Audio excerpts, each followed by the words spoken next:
Welcome to beautiful Bend, Oregon, and Lava Lanes at Striker's first anniversary tournament, sponsored by Pepsi.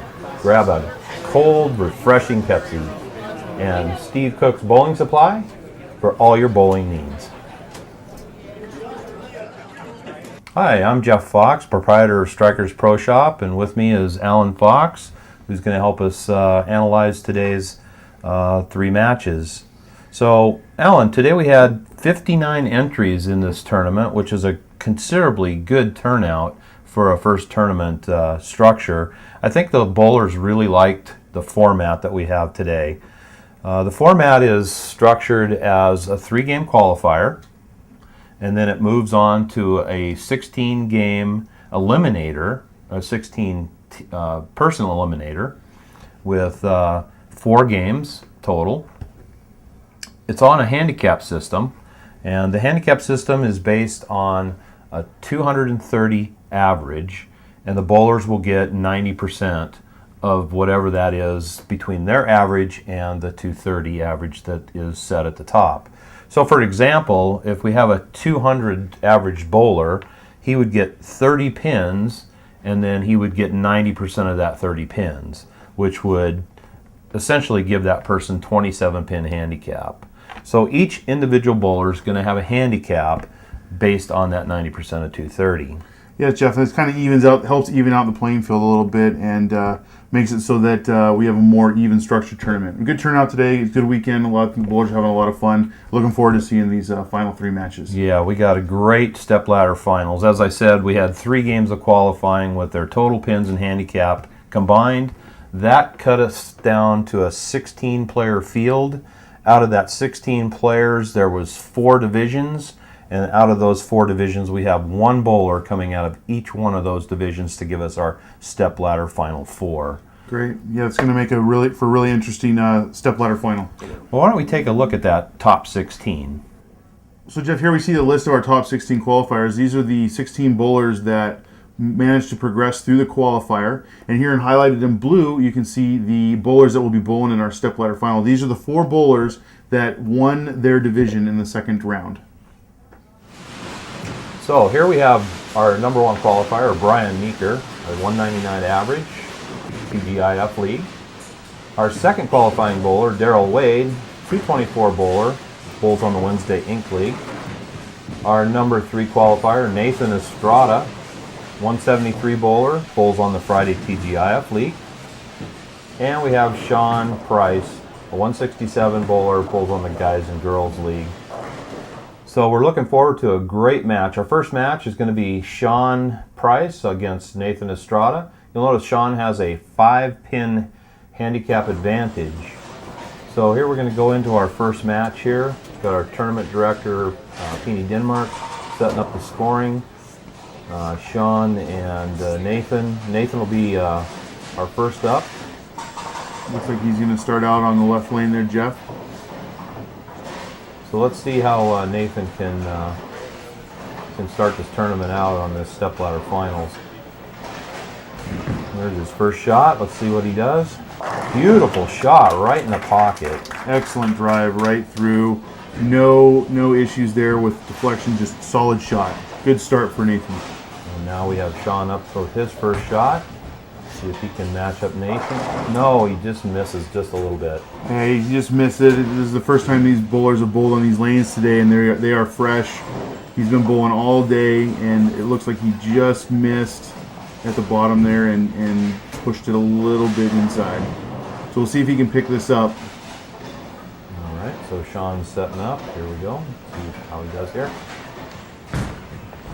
And whoops. Just missed that 10 pin there. Boy, that open frame in the first is not a good start. It basically negates his 5-pin advantage at this point. We'll see how this plays out.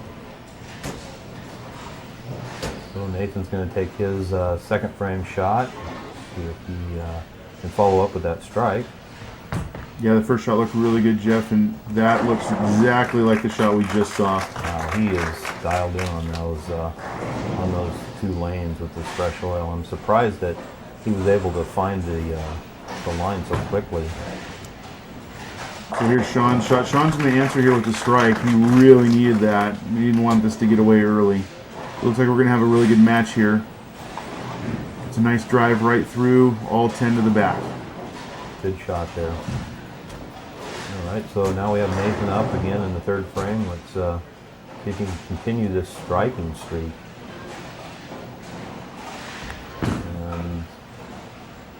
Nice pocket shot. He doesn't carry it. Range the 10 pin. Looks like he had a little bit of deflection there. Pretty solid shot. Here we're going to see on the replay, yeah, it just deflects and that it just wraps right around the 10 pin. That there. looks like it was just bad luck there. Very unfortunate for Nathan. And Shawn, see how he can do in his third frame here. Oh, Another nice shot. carbon copy of Nathan's shot. Same exact issue. See if Nathan can pick this up. He Very picks nice. that 10 pin up, no problem there. He's going to cover that spare and continue to lead this match. That's a good start for Nathan. Shawn's going to pick this spare up and he'll be right back in the match. Yeah, he's really going to need to make sure he picks this 10 pin up to stay close here.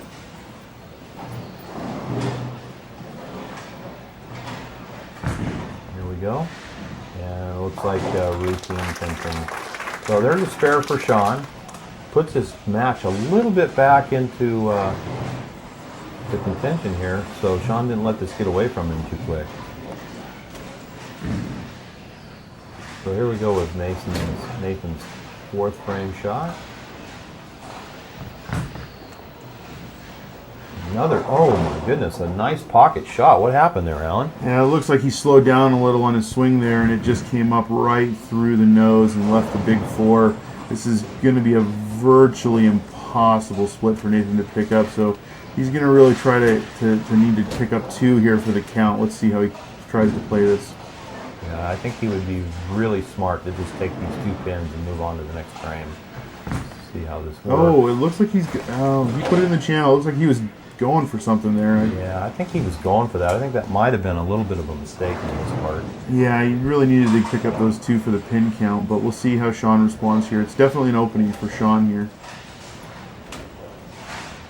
And Shawn lets it go, and nice. Oh my goodness, another 10 pin. Yeah, he's taking that straighter line to the pocket on both lanes, and it looks like he's getting quite a bit of deflection through the pin deck there, and it just keeps wrapping that 10 pin. He's going to have to make an adjustment to try to solve that problem. Let's talk about these lanes just a little bit, Alan. We know that they're freshly oiled. They have laid down all day, though, even though they haven't been bowled on. Oh, Shawn, he's going to miss that 10 pin there. He's not going to be happy with that. That's unfortunate to miss that one. But back to those lane conditions, do you think they're going to have a big impact here, even though they're fresh? I think so. I mean, you're going to see the bowlers having to make adjustments that they probably haven't had to make in the previous games that they've been bowling on all day, and so they're going to have to learn. They're going to have to make the adjustments a little bit quicker. Wow, that one looked like it was quite a ways outside, but it did come back and left in the solid 7 pin there. Yeah, solid 7. It looks like he just missed. It looks like he just missed here. We're going to take a look.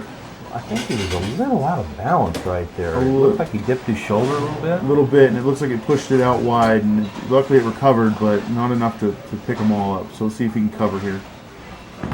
Should be a pretty routine 7 pin for Nathan there. He got that one. Easy shot for Nathan to cover. No problem. He's got enough hook on the ball that he can carry that 7 pin out of there pretty easy. Easily, and it looks like now he's in a point where he's in a pretty commanding position here. Shawn's got to answer.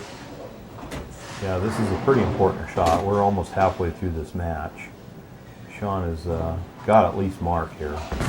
He's continuing to play that straight line with much the same result, unfortunately. Yeah, just came up light again and left that 8 pin.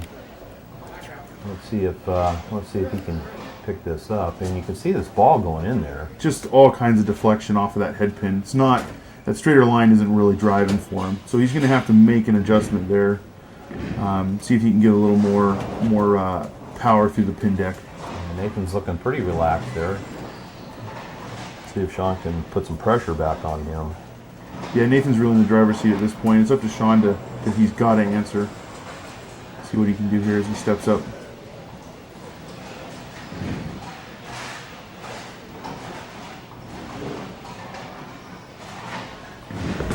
be a pretty simple shot for. Oh my goodness, he missed that. I'm really surprised that he missed that. I don't know if he's nervous or what the situation is there, but that's a pretty routine spare for Shawn to pick up. Yeah, I did talk to both of these bowlers, and they have never been on a televised final bowling match like this. So I'm sure that the nerves are kicking in for both of them a little bit. Looks like Nathan tried to make an adjustment there. He decided to bring it in a little further. It came quite a bit across, unfortunately. So a good adjustment, just maybe too much. Yeah, do you think these lanes transition quite that fast? Probably not. I think he probably missed that inside a little bit, but he's definitely moved his feet. So he's definitely trying to make the adjustment he needs to make. See if he can pick this up. Oh my goodness, another one in the channel. He's really leaving the door open for Shawn here. Yeah, that's not going to be his best effort. He's definitely not going to be pleased with that shot, Jeff. Well, Shawn's got an opportunity to bring this game right back to him. Yeah, he just keeps giving him the opportunities. We got Shawn didn't like the looks of that when he let it go. Again, he's taking that straighter line, and I just don't think that's going to play well for him today. He needs to find some way to get that ball to carry. It's just deflect. Look at the deflection right there. Misses the 5-pin. Looks like it had a little bit of slide going on that ball still. It wasn't quite digging. A little bit. He's smiling. He knows he missed it. This lane pattern is about a 39-foot pattern, and it's a house shot. And of course, a house shot is not as heavy oil as we see in the PBA, which they have a lot of those heavy oil patterns. We're not seeing that here in this particular format. No, the house shots here, it's a little bit easier shot, definitely than the sport shots. It plays a little bit easier for your middle to high average bowlers. There we see a little high shot on Nathan's part again. Yeah, it looks like he's going to stick with that adjustment that he's made on both lanes, and he seems to, I think he's just pushed it inside twice, and unfortunately come across both times, but he's leaving himself some easy spares, and really that's all he needs to do at this point in the match, is just cover these spares. Right, if he can just cover these spares, he'll pretty much take Shawn out of it. But we're still close, so I mean, Shawn's got a chance. If he can string a couple strikes together here, see what he can do. Yeah, a lot of bowlers will want those strikes, of course, but in a lot of cases, those spares are even more key, and Shawn's just missed a couple today that I'm sure he wishes he could have back. Nice shot by Shawn there. Yeah, Nice. excellent. He definitely, ball drove right through, no deflection, straight through. All 10 are going to fall. That's a really good shot from Shawn. Hopefully he's figured out that adjustment, and if he has, it's going to be trouble for Nathan if he can't answer. Right, this is perfect timing for Shawn to come up with a big strike here. Let's see if Nathan can answer back. Looks like a good shot again, right through the nose. Yep, he came up a little bit high. It looks like he's made that adjustment back, but just a little high. I don't know if the speed was off there or the situation, but that he thought he had a pretty good shot there, and he's going to leave. Instead, he's going to end up with a split. Again, just the door is still open for Shawn to respond here. An 8 and a 9. I don't know if he can get this. I think he probably needs to take that one pin. He's going to need to take the one pin. Getting this is it's just extremely risky at this point in the match. He can cover that. Make Shawn respond. All right, here we are in the 8th frame. Shawn Price getting ready to go. Let's see if he can answer with a double. Looks like a good delivery. Oh, wow. He hit that pretty good, but it looked maybe just a little light. A little bit light. He's still continuing to take that straighter line to the pocket and just not able to carry. Rolling it right over that pin board, that second arrow. Comes off the wall. And he was really fortunate to get the messenger there to take out the 5-pin so he can cover this should be a routine spare for Shawn here on the 7th. Oh, I don't know. Boy, that was close, but he did make the mark, so we're back with a pretty close game here. He was sweating that shot from the minute it left his hand, Jeff. So you can see from his reaction, too. Just hangs on to pick it up. Yeah, we're only about 10 pins difference here. We got Shawn with a 116 with that spare, and Nathan with a 126, so we're only 10 pins of difference. And he wheeled that wide, Jeff, way outside. Never had a chance to get back to the pocket. Do you think he might be feeling a little pressure from Shawn here? I think so. He's going to need to step this up and really finish strong here. This is the 9th. We call this the foundation frame. You really need to mark in the 9th to set up your 10th frame. And if he can do that, he's still going to be in pretty good shape to take this match. But it is definitely by no means over. This may come down to the 10th frame. Good cover there by Nathan. So puts him a spare in the ninth. Puts him in pretty good position. But Shawn now, he's 116 working on his spare, so there is a shot here. He is not mathematically out of this by any means. So he's bowling at a 166 pace, and Nathan is 166 pace. Nathan, yes. Yeah. Oh, a carbon copy of the last shot, Jeff. Same exact shot on the right lane there.